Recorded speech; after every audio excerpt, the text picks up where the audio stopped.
Roger Newport, chief executive officer of AK Steel Holding Corp., listens during a press conference following a meeting with U.S. President Donald Trump and steel and aluminum executives at the White House in Washington, D.C., U.S., on Thursday, March 1, 2018. Profitability at parts of AK Steel remains limited, according to Goldman Sachs, despite support from President Donald Trump's aggressive tariffs on foreign steel. The bank downgraded shares to sell from neutral on Wednesday, citing increased competition within its core automotive U.S.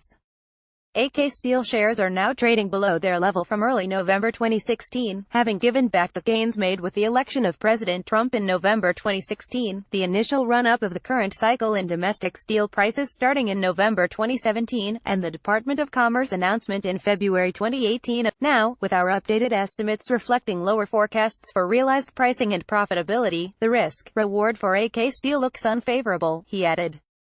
Shares of AK Steel fell more than 2% in pre-market trading following the Goldman Sachs note. Shares of the nation's major steel producers have gyrated in recent months, rising and falling on the nuances of the Trump administration's pursuit of tariffs on imports of steel.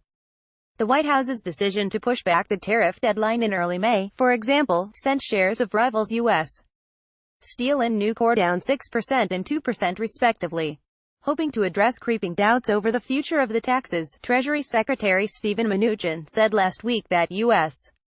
tariffs on Chinese steel and aluminum imports, a key target of the original policy, will stay in place even as the administration suspends separate tariffs on Chinese goods. As it relates to China, the steel and aluminum tariffs will remain enforced, he said. Those were not part of our discussions. We were merely focused on the proposed $150 billion. Those are not being touched, he added. Notwithstanding the assurance from Mnuchin, AK Steel's stock price, which rallied more than 60% in the months immediately following President Trump's election, has tumbled back to their pre-election levels above $4. With weaker-than-expected quarterly guidance on pricing and profits, Goldman Sachs believes the stocks could sink further.